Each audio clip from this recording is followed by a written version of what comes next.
welcome back to my channel. So today I'm just going to do something a little different. I'm going to try to do requests that you guys have. I had a request on how to make the potion bottles that Andy's store on Aliexpress has. So it's quick, easy, and for me that's doable. Here's the dies. It's literally a shaker die.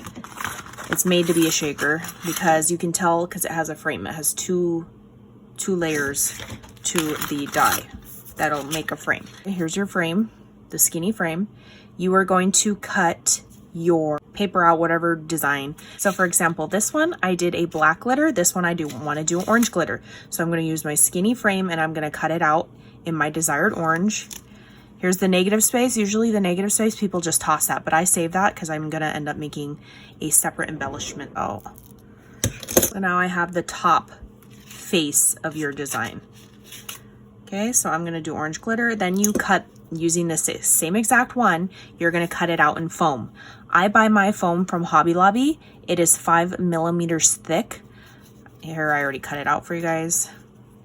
And sometimes it's attached a lot. You just tug at it a little bit, but this is what it's going to give you. And it's a little bit stretched out because of the way that it gets smashed when it's going through your die cutting machine. But if your foam is super thin, you could always cut out 2 pieces of it. And if you don't have foam, then you can run this through your die cutting machine about 10 times and you can build up like the height with your paper. Now I'm done with that die. You cut this main piece. You're going to cut this out twice. You are going to cut out your background piece. So the piece that's showing. So that green sheet, this time I went with a pattern paper, even though sometimes pattern paper press the sequins is a little bit busy. For this example, I just used this cute holographic cat paper, and you're going to cut that out once for the background.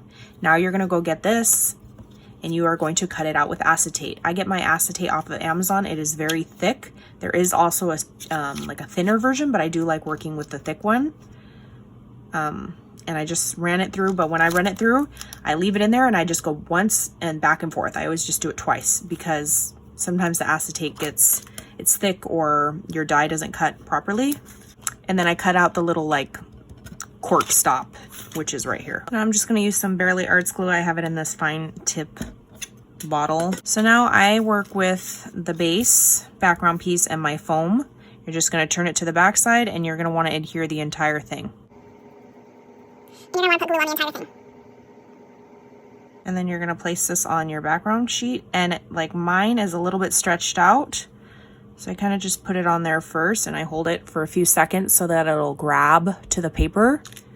And then you can kind of shape it afterwards. So see how it's like hanging off a little bit? You kind of just shove it in. That's what I do at least. Because it's not going to be perfect. Shakers are not perfect. So the glue that I'm using is fast drying. I'm just seeing if I have any like lifting because your sequins will fly out of that. So there's my bottle again. See, it's not perfect. Mine, I can't get them perfect and I don't strive for perfection because I'll be here all day. So the next part, I glue the frame to the acetate. And again, I'm just going to put this glue all the way around the border. It doesn't have to be perfect because you're just gluing to the acetate. Nothing's going to be sneaking out of this.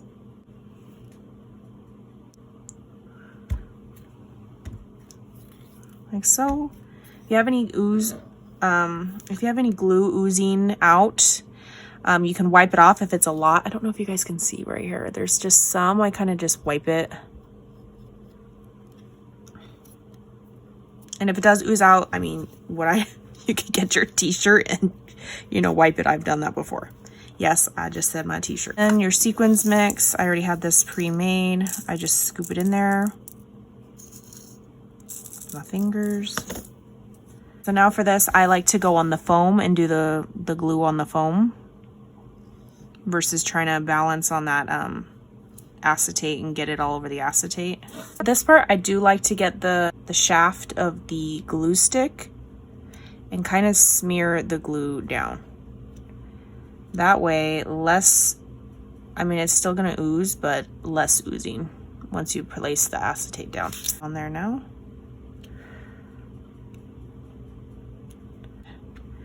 And give it a little bit of pressure for a couple seconds. Glue this guy on. fast enough. It's very tempting, but do not shake your shaker right away because the glitter, the sequins, can get stuck up on some of the glue that's still drying. So do not shake it, but for the sake of this video, I'm going to... See, sequins got stuck, but look how cute.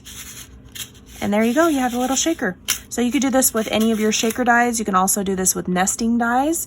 Just layer the two closest dies together and it will give you a frame. So this was using 2 stars. I taped them together with washi tape, ran it through together, and I got a star.